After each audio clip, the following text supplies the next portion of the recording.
What's up, everybody? Welcome to the Auto 101. Welcome to another car review. And today we're taking a look at the Tata Harrier, the flagship SUV of Tata Motors.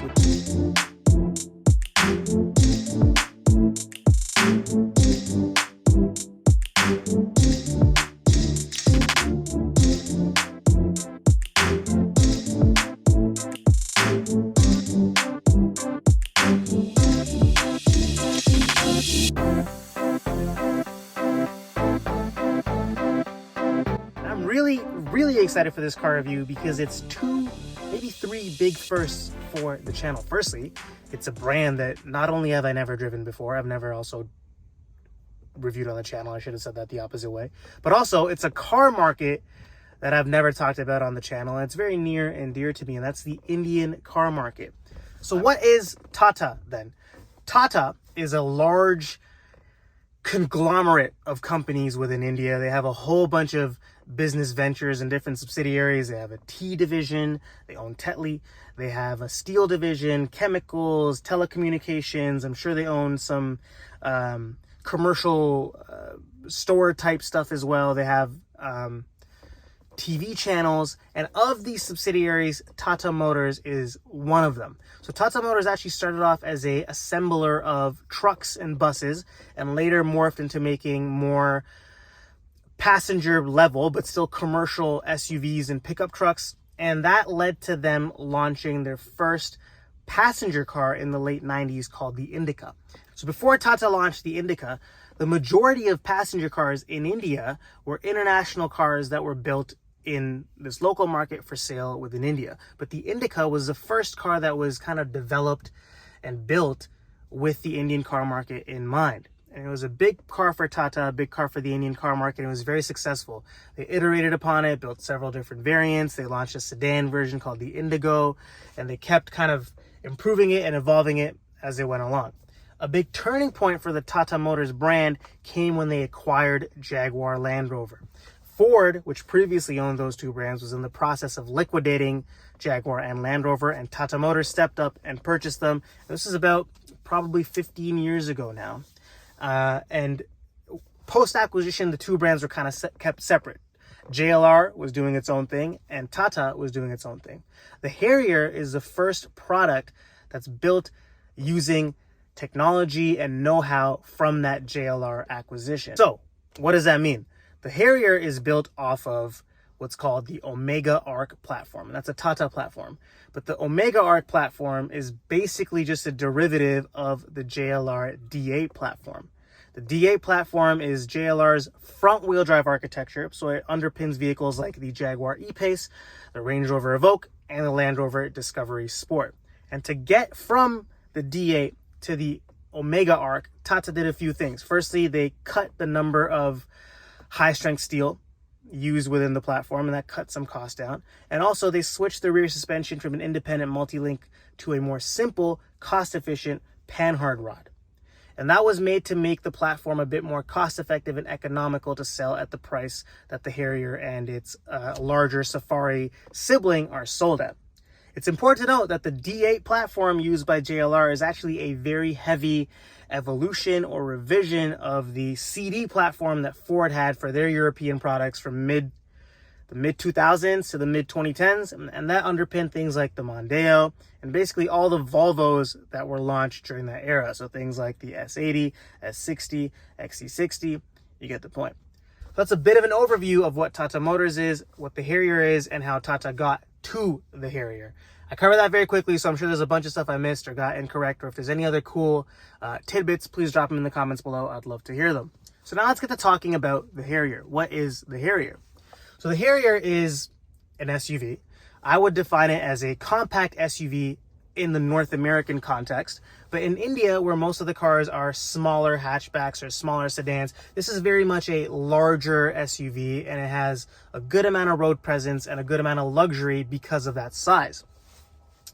Like I said, this is built off the D8 platform, which has evolved into the Tata Omega Arc platform, and it basically serves as Tata's flagship product in India. The Harrier is a 5-passenger version, and there's a 7-passenger version that's basically just a little bit extended, and that's called the Safari.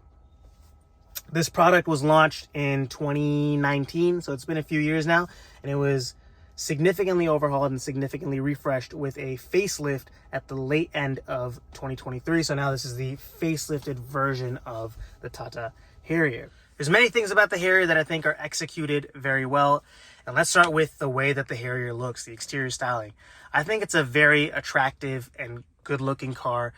A lot of cars these days have the upper DRL with the lower headlight module look, along with the connected rear tail light look, and the Harrier sports both of those styling features. But the way that they're integrated in with the rest of the design, it's very cohesive, it looks well put together, and it looks for an overall attractive package. So yes, it may be a little bit derivative, but I think the styling is executed really, really well. The lines are crisp and sharp, and most importantly, it has amazing road presence, especially in this coral red color. The way that the sun hits the curves and hits the lines and the light bounces back and shines, I think it's a really, really attractive car. Day two with the Harrier. I'm more comfortable with the car. I'm more familiar with the car. And there's a bunch of things that have impressed me about the overall Harrier experience. And the first thing that I want to talk about are the amount of features. Mumbai and Delhi, the two biggest cities in India, are notoriously known for their poor air quality. It's a pervasive issue in these two cities. There's a lot of population, a lot of pollution, etc. And the Tata Harrier, in certain trim levels, has an excellent air purifier system to improve the air quality within the cabin. And what's nice about this is that Tata has added a view in the infotainment system that shows the passenger and the driver how that air quality is being improved. So when I first got into the Harrier today, the air quality was in the mid 300s, which is classified as very poor.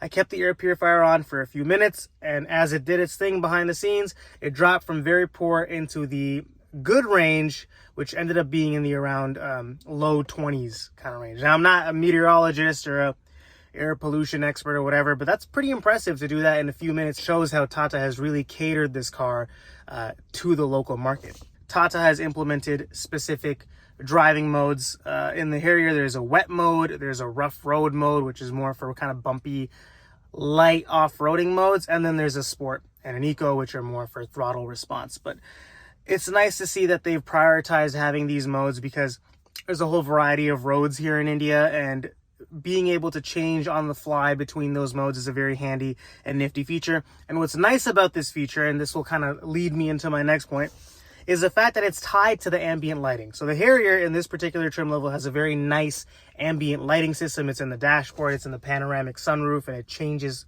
to a whole bunch of colors. And also it changes with each one of the drive modes. So there's 5 drive modes total, and each of them has a unique bespoke color. And as you change it, there's a little audio saying, oh, you changed to this mode, and then the ambient lighting changes as well, which is nice. And then there's just a whole bunch of nice to have features. You know, there's a cruise control system. The top model of the Harrier has adaptive cruise. There's also keyless entry. And what I mean by that is the proximity entry, where you go, you put your hand in the door handle and it opens because the key is in your pocket. That's a nice convenience luxury feature to have. And what's great about the Harrier, which isn't really a feature, but it's just something that's integrated into the Harrier experience, is the safety. There's a whole bunch of airbags in here, and this actually rated very high on global NCAP and the localized Indian NCAP safety rating systems. And these days, Tata has actually been known for making very safe cars and cars that are excellent at these crash tests. So I said I'm a big fan of the exterior styling. The same thing applies for me with the interior. It's really, really well done. It really feels very premium. There's leatherette seating in this particular trim level, and there's contrasting stitching in the leatherette seating that matches the contrasting colors of the cabin. There's a top element that's black and a bottom element that's kind of this dark brown type of color, and it works very well overall. It really does feel premium. It really does feel like a luxury car in here. I love the way that they've approached the center console styling with the gear lever, the drive mode selector, the auto park brake. And with the refresh that happened in the Harrier, they updated the interior design pretty significantly, and they've made it much more minimalistic, but they've kept physical climate controls, which is a nice touch. And they've updated the size of the infotainment screen as well. So those are all great things about the interior. I love the way it looks. It's also very comfortable for me as a driver.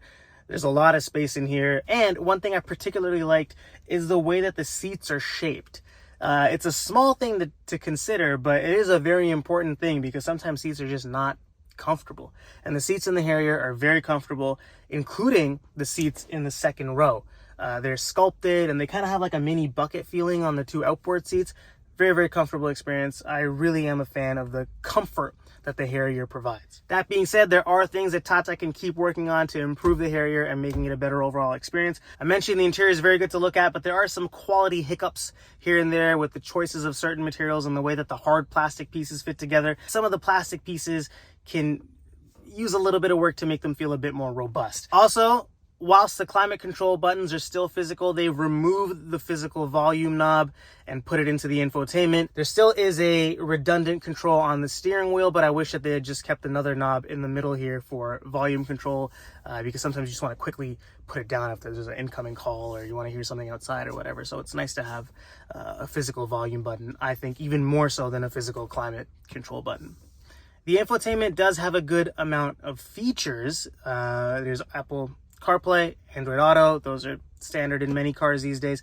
But the infotainment as a whole is just a teensy bit laggy, and I think this is improved now in the facelifted Harrier versus the previous pre-facelift Harrier, but they could still maybe put in a faster processor or something, because every now and then there's a little bit of a hiccup with lag and input lag and scrolling lag and the typical things that are indicative of a slower infotainment system. And I hope this isn't something that they've carried over from the Land Rover products, because some of those Land Rover infotainments are similarly very feature packed and nice to look at, but a little bit hiccupy and laggy when it comes to actually using them. So what's it like then to drive the Harrier? Especially, what is it like to drive the Harrier on Indian roads? Now, Indian roads are special and interesting because there's certain roads that are very smooth, very well done, just beautiful, amazing roads. And you turn off of that road and there's a road that maybe hasn't been developed yet, almost like off-roading to a certain extent. So a good car in India needs to be able to do both of those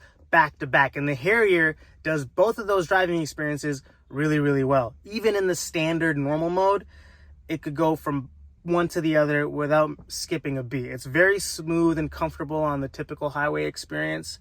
Obviously, it's built off a very refined platform, and that refinement shows in the driving experience on those roads. But at the same time, it's built off of a Land Rover platform. So when it goes to the bumpy, uneven stuff, it's also really good at handling that. And I have been impressed with the Harrier because a lot of the other cars I've seen here and been in are not good at doing both. They're only good at doing one or the other. So the Harrier has really been tuned well and set up well to handle both of those road situations. And by the way, there's roads that cover everything in between those as well. And the Harrier does all of that really, really well. Powering the Harrier is a 2-liter turbo inline-4 diesel, about 170 horsepower, a lot of torque. And it's a great power plant. Pulls really well. A lot of low-end torque, obviously. Doesn't rev very high because it's a turbo diesel, so all the power and the grunt comes very much in the low-end range of the engine's power band. And that's great because there's not necessarily a lot of high-speed driving on the day-to-day. There's a lot of traffic, so that low-end grunt is really, really important, and the Harrier has that in spades. And what's interesting is, even though the Harrier is built off of that Land Rover platform, this is actually a Fiat engine. It's also used in things like the Jeep Compass in India and the MG Hector. It's interesting how this engine is shared across 3 different SUVs, but I think it really suits the Harrier very, very well. So then, what do I think overall about the Harrier? Firstly, for Tata to go from making cars like the Indigo or the Indica 25 years ago to making cars like the Harrier in that time period is amazing progress. And I think it's exceptional how refined Tata cars have become in that time frame. And the Harrier is a great example of that. It looks good from the outside, great road presence, great styling.